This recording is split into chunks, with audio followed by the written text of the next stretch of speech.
Pam Anderson did an incredible job. Were you guys imagining her in that part as you were writing it? How did that all come about? Again, someone who just totally understood the assignment. In her first interview with Akiva, did scatted as she was in the movie, because she scatted in high school. She was in like her high school like scat club or like jazz scat, like, but she Oh had my done it before. I've never said scat this many times in a series of times, and I can't wait for this to be clipped and repurposed Please. somewhere else. But Just a super cut of the word scat.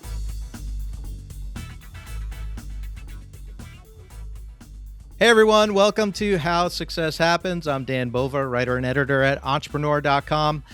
Today, my guests are the comedy writing team of Dan Gregor and Doug Mand. They are longtime partners who worked on How I Met Your Mother, Crazy Ex-Girlfriend, and most recently, the Naked Gun reboot. And whether they like it or not, we're going to talk about how you turn a hilarious idea into reality, what makes a great partnership, and which of them is better at typing. Dan and Doug, welcome. Hey, how you doing? how's it going? Hi, Thanks for Dan. having us. Yeah, well, we'll save that typing question to the end. So, keep people on the edge of their seats. Yeah. We Uh, we did have this as a How I Met Your Mother. They did make us have a competition over oh, typing. really? Okay, let's save that So for the end. Let's save that for great. the end. There's an official answer. So the Naked Gun was extremely funny and also extremely successful. It made over $100 million worldwide, and I read is Liam Neeson's highest-grossing movie of the decade so far. Yes. How does that make you feel? Feel great. That guy Liam Neeson finally needed a break. Yeah. We put him on the map. He was a struggling actor before us, and then he met Gregor Mand, and now he's got a career. So Yep. Well, you guys are star makers, king makers, so very cool. Thank How you. how did this thing all happen? How did you guys come together to begin with? Doug and I, we started a sketch comedy group at New York University called Hammer Cats.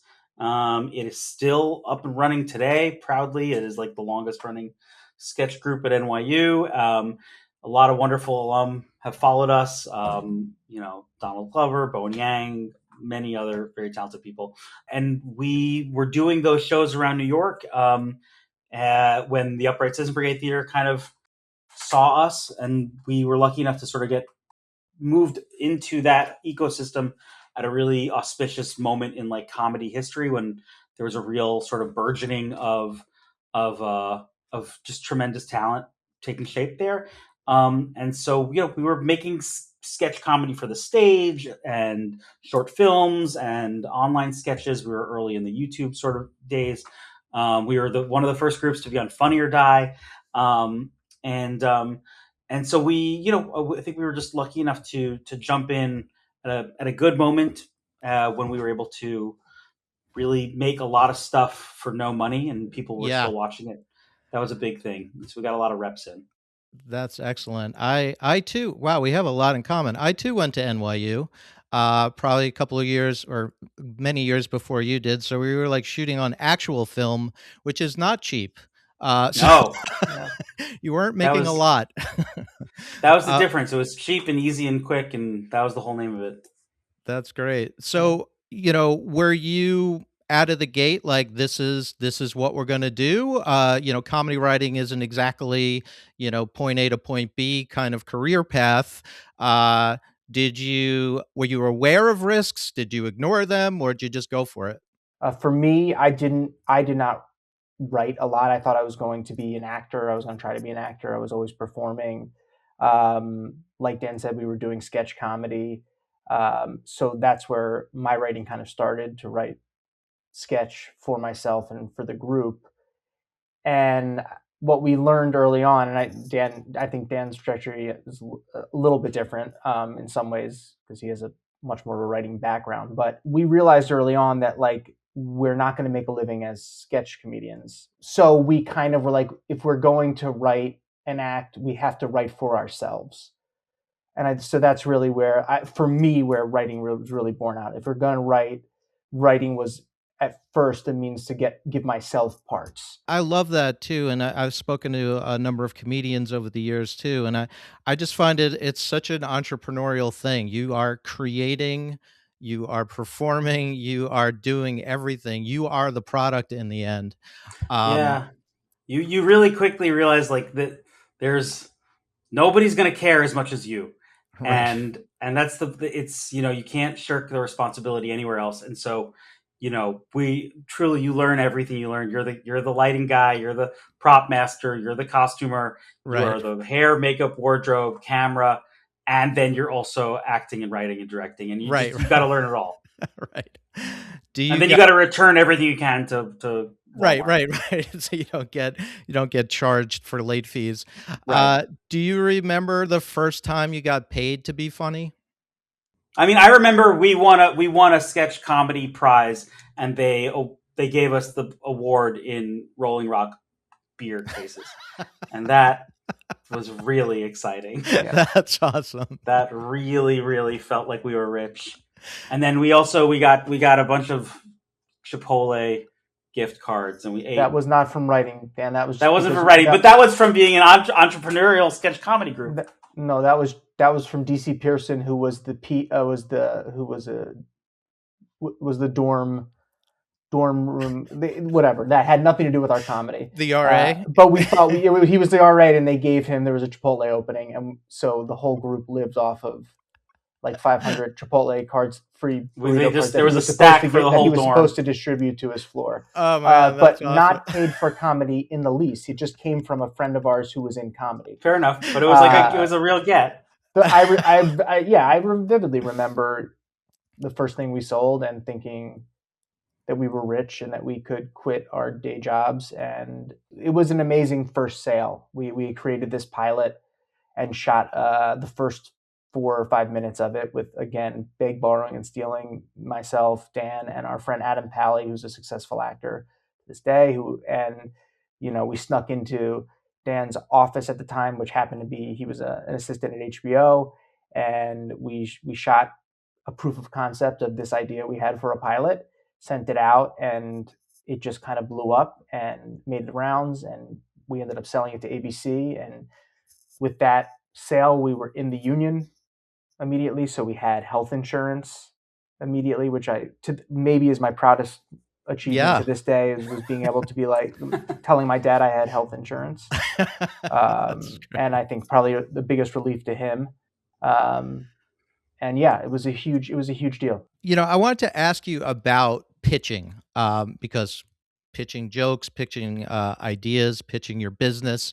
I wanted to get your insights in this. And what's your process? I mean, the pitch process is, I think coming from a bit of a performance background at Upright Citizens Brigade Theater with improv and being the actors in front of the camera, in addition to our own writing, was a massive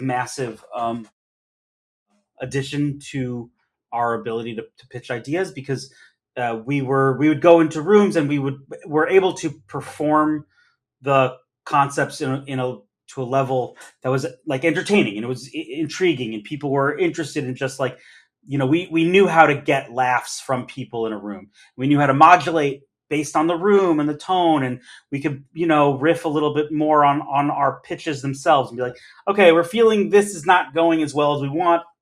Let's do like an in the moment pivot and try to make the idea a little bit more towards what they need to hear.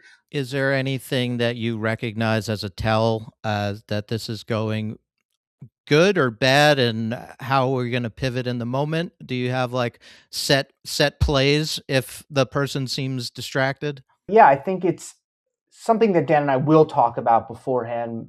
Sometimes it's being like, we'll know if we're pitching something that's a bigger swing, that if it's something that, an area that the company that we're pitching to is interested in, we'll know if this is a big swing creatively that maybe that they might be scared off by. So let's take the swing, but be aware that here are the ways we can pivot to a safer version of it if we want to. Or if we go in there knowing like, this is kind of the only way we want to do this, that offers its own kind of freedom, where it's like, we go in knowing we know that this is this is a pitch that probably won't get bought, but we like it, we believe in it, and there's some power in that as well. There's an Yeah. energy, there's an energy to that where you're like, no, this is the way it is. We like this version of it. So there is some conversation beforehand of like game plan and like how much do we want to bend Yeah. in the moment. Sometimes we'll also go in the reverse order where we'll stack our ideas from like most conservative to most aggressive, and just sort of work our way up the ladder as we're getting sales. And like if we're like, okay, like, we usually can feel out like maybe we're reaching the end of the temperature here and like we don't need to go up to the most aggressive. But if they're in and they're like riding our vibe and they're into the ideas, then it's like, okay, and now we're at a point where it's like, you want to hear something really crazy? Like that's usually the the the decision tree that we're sort of internally playing off of. So how does that translate to, you had Liam Neeson, pretty, at least on camera, a pretty serious guy doing some pretty crazy things.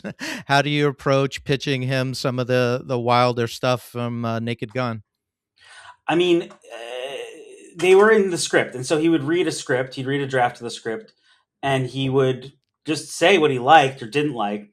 And if he didn't like something, he would just say, "I think this is shit." And we'd basically, he very rarely played that card. So Yeah. he was so game. He was so excited to do all of it. But like, like there's this bit in the movie where he's talking about how much he loves Buffy the Vampire Slayer, and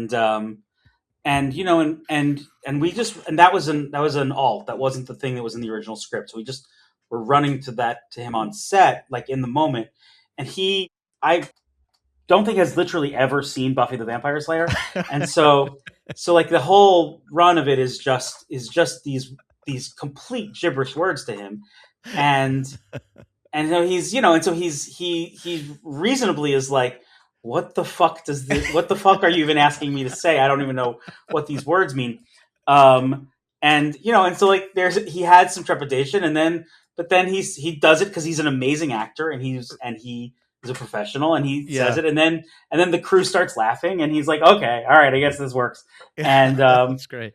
and so it definitely takes some nerves of steel to go pitch a dumb idea to Liam Neeson, and that's the whole business of Naked Gun, is pitching dumb ideas. And I will say that we had the advantage of having Akiva Schaffer, who was the director and we co-wrote with, who is, he's the first line, and Liam trusted him first and foremost, and then I think as a result began to trust us, the idiot writers coming in with different jokes for him, but because it starts with Liam trusting Akiva, and if Akiva gives something the green light, that means something to Liam. And it also starts with the fact that Liam understood the assignment too. He really was like, I know what he did. He understands Naked Gun, what made Leslie Nielsen so great, why he's so perfect to do his version of it. He got all those things, and Yeah. and when we were writing, we were often doing a terrible version of his voice, and it became an exercise of like, what are the stupidest things we can get Liam Neeson to say? Would you treat us with a version of the line from Liam Neeson? Where are my Buffy the Vampire Slayer episodes? I mean, it was just like, that was it. Yeah.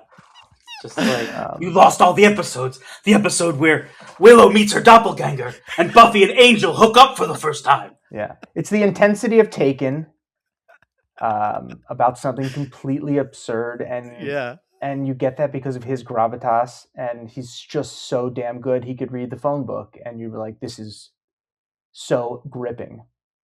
Pam Anderson did an incredible job. Were you guys imagining her in that part as you were writing it? How did that all come about? We were imagining this sort of Zucker Brothers spoof female lead type, which is a very particular thing when you think of like Julie Haggerty and Anna Faris and Priscilla Presley, as like this lineage of these really sweet, doe-eyed, like beautiful women who are not like stupid. that's the important thing, is they're innocent. But if they're too stupid, then they can't say the stupid thing. It's a subtle distinction, but they have to be like innocent without being stupid.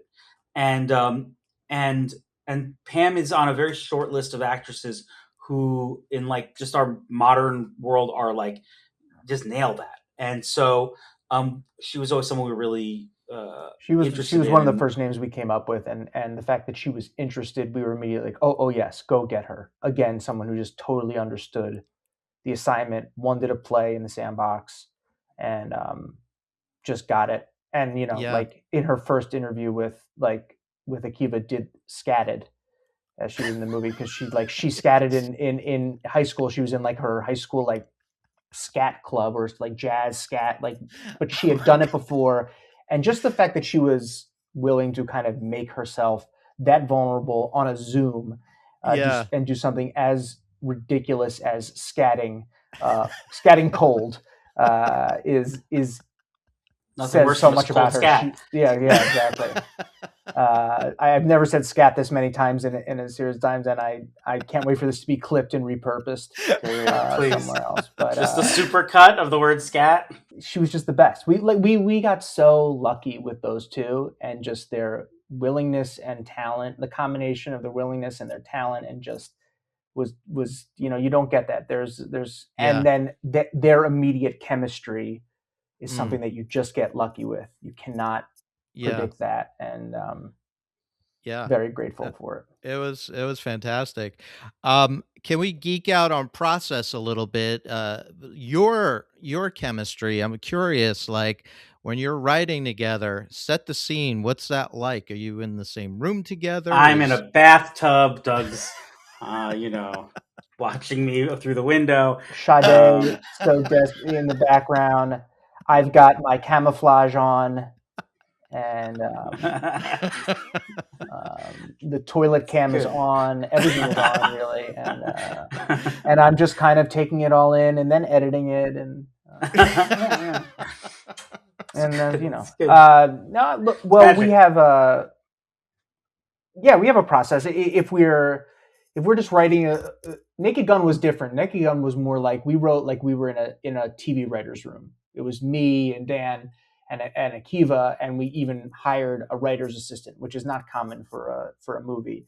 And every day we showed up to work, and we basically clocked in, and we outlined the movie, and then went off and wrote scenes, and then came back. That's not how we usually write movies. But that was a far more that was a different experience, and it was wonderful. And But what's your typical way you do it? typically, we will, if we're TV and movie, we will outline, hopefully together in the same room. We will, like, what's called breaking a story, and which is basically outlining it, brainstorming what the beginning, middle, and end is, and then writing out like slug lines for each scene, in each act, and kind of trying to get a rough idea of what each scene is, and what's happening plot wise. We try not to get bogged down in what the jokes are in the beginning. And then we'll usually go off and write what we call a vomit draft, and we may just, that might be one person taking the first act and the other person taking the second and third, or vice versa. And that's just writing everything out basically as not precious at all. And it could be as, if you don't have ideas for actual lines of dialogue, you can just write, this in this scene I feel this way, and I'm feeling hurt because my dad didn't play catch with me, like anything. And you're basically just getting out a vomit skeleton of it. And then from there, we're going off and writing, whether it's scene by scene or act by act, sending it to one another, honing it. And then we like to come together after we feel like it's gone through a couple times through that. And we like to turn the key together at the end, which is punching it. We'll put it up on wherever we are, maybe on the big screen, and we'll just kind of go through it line by line. What about when you really like something and Dan really doesn't. How do you does that ever happen? Oh yeah, all the time. Yeah, this is a long-term marriage we're in, and we fight like a couple sometimes, and that's uh, creativity does not necessarily happen in agreement. Like the friction is part of the process. Sometimes, I think we try to listen to each other as much as possible. I think that's the biggest thing, which is like even if we have disagreeing points of view on a scene or a moment or a joke or whatever, the goal is to talk about you think why you think you're right. You need to be able to argue the actual logic behind it. It can't just be I want it this way.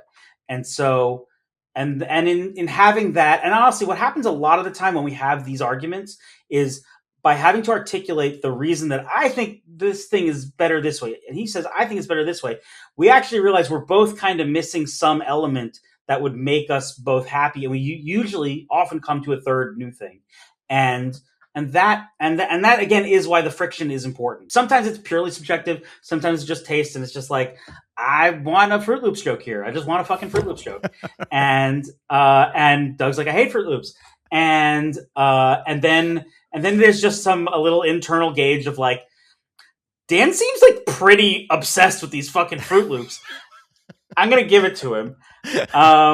This is not worth the fight, and that's just like couples EQ, right? Where you're right.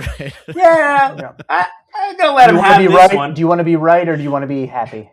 Yeah. Right. It's a marriage. I agree with everything Dan's saying. It's a push and pull. It's compromise, and I'll say even still at the end of the day, I still want to make Dan laugh. Like I do, it means a lot to me when he laughs at something. So aside from breaking a story and making sure the plot makes sense and the machinations of how a story can be told, if it's about a joke, if it's the Fruit Loops joke or whatever, and he's not laughing at it, a lot of times I'll be like, well, that's the answer.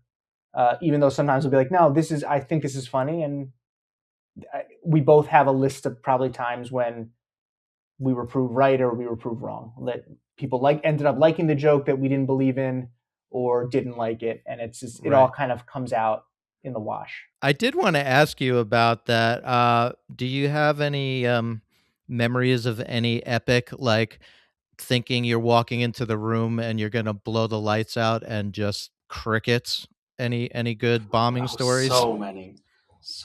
Oh God. I mean, one with someone who's too powerful to name now.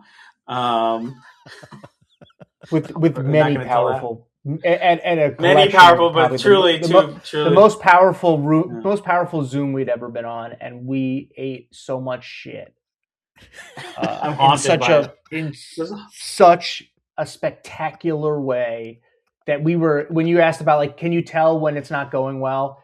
We were up here singing and dancing, and from probably literally we worked musical numbers into the pitch. We had fake backgrounds in our Zoom. They hated it from the minute it started, and we're like, oh God, we still have 40 more minutes to go. Yeah. And then they really proceeded to not be generous at all, and they did rip us new assholes. Yeah, it was. So we can't really say much other than it was very, very big people. Got it. Household names. Doing performing for audiences is wonderful training because you will eat shit when you do enough shows live. Right. So you get okay with it mostly. We're fine. We survived, and we still work in the business, and it's fine. But as you were thinking about it, your eyebrows started twitching a little bit. My chest is so tight right now. I will give the one detail that we worked in the song "Ants Marching" by Dave Matthews into the pitch where we sang it for some fucking reason, and now I literally can't hear that song without breaking into cold sweat. Oh my God, that is incredible. Oh, yeah. So you've dispensed some pretty, I think, great advice and great. Have we? I don't know. Have we? Of Yeah. course, about Great. working together and all this stuff. Okay, cool. And I'm wondering, is this all just like hard-earned lessons that you learn, or did you have any mentors or anyone along the way who said something that really like changed the way you approach what you're doing? I'll say, we've been grinding this business for a long time, but certainly, our when we got our first sort of what I would say like big foot into like mainstream Hollywood at the show How I Met Your Mother, we were really baby writers there, and we were lucky enough to come in under some truly amazing like TV veterans writers from Frasier and Saturday Night Live, Arrested Development, true mentors, people who really walked us through stuff that we just like we didn't understand how much we didn't know until we were there. And once you're like in the thick of it, really making a thing every week, with those high stakes and the real process, this train moving forward, you start learning. You just start learning from these people in ways that it takes a certain amount of generosity of people, older people, to be kind and generous with the new people. And it's not always the case. It's deeply not the case in a TV writer's room. Yeah, That's totally awesome. agree. I mean that experience shaped us a lot, and it was their generosity. And it is something that now writers' rooms have shifted a little bit, but they still exist in comedy, and it is something I tell writers all the time. I was like, ask the older writers, like, hey, how am I doing in there? Like we did that, and I feel like I'm always blown away by how like sometimes people won't be invited back to a show, and I'll be like, did you have any sense that it wasn't going well? And like the thing I noticed too is people like to be treated as if they are the elder statesman, as if they know things. People want to talk. As you'll notice from podcasts, like you can get people to come and talk. They want to feel smart. They want to know that that the thing they've been working at so long that people recognize that in them. People are more times than not gracious with that. I have there's always assholes out there, and there's people who are more closed off, but reaching out and having the humility to be like, I don't know everything, I don't know a lot, and what can I do better? I'm just always amazed at how little that happens, but really do it, and you'll be amazed at how people will respond and give you really valuable information. And we did that, and I'm grateful for it. And so, yeah, that's definitely something that I would look at. This is not the,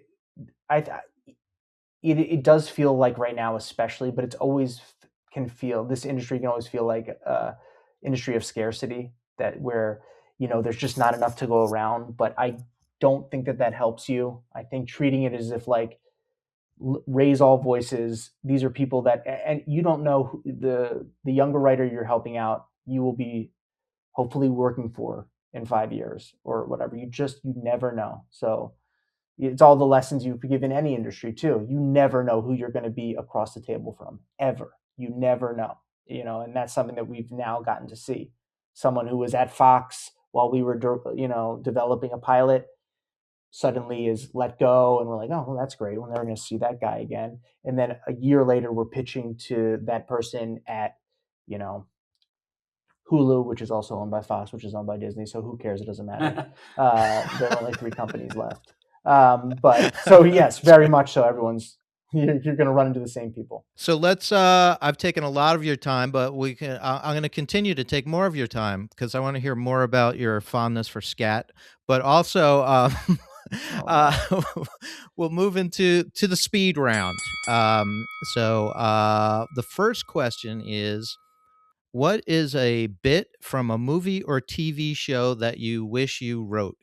My favorite. I'll just say this. I was just thinking about this the other day, but the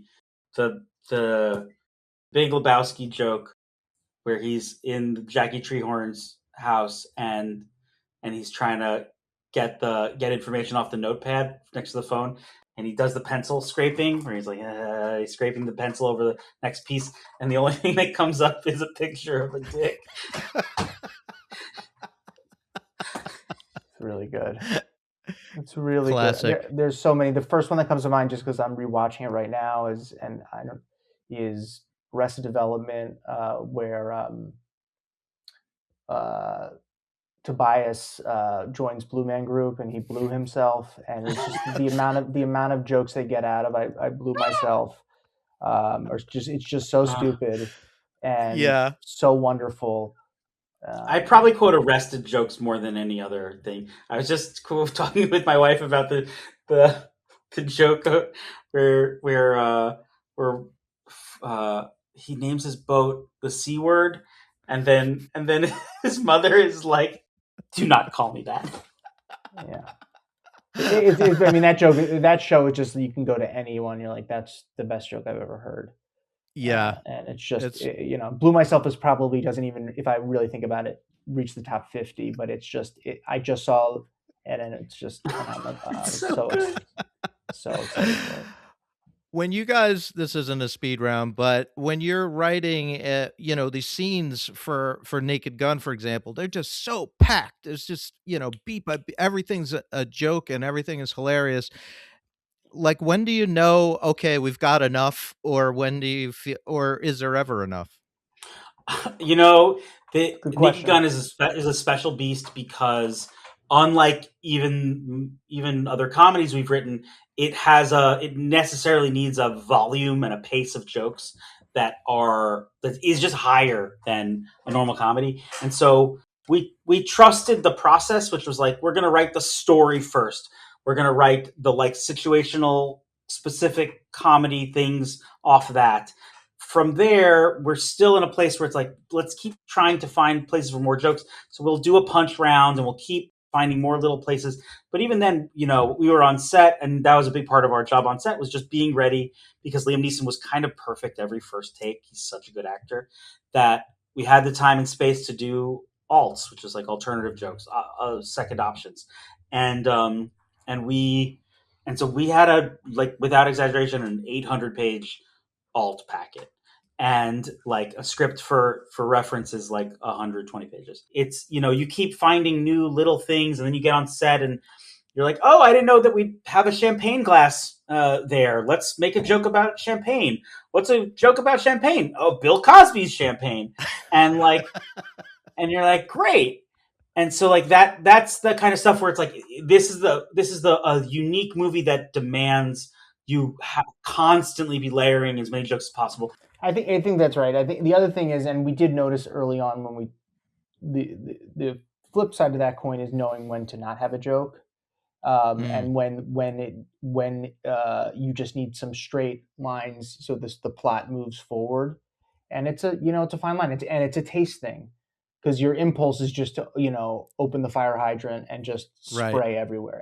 And but there's also times, and we went back and we watched. We had see, all had seen Naked Gun hundreds of times, but we went back and watched Naked Gun and watched Airplane, and we're like, oh my god, there's a good 45 seconds here, a minute and a half, where there's no joke, and like when to do that. And so, and that's important too, is knowing when to not have it. And then, like so we wanted to make sure we had the best jokes possible, and that's why we had the alts.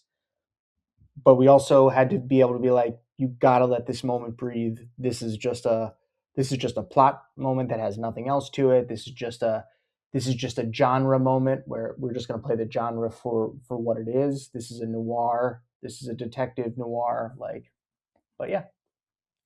Do you we're not always in the best moods every day, and when you're going to work and you have to like be professionally funny, I'm wondering, do you guys have any go-to things to get you in a good mood? A video, a song, anything you do? Uh, I try to do some like just happy pump up music, just to move my mental state away from whatever is going on at the house, but in a good way. In a I good just way, lean like into it. I lean into the depression, Okay.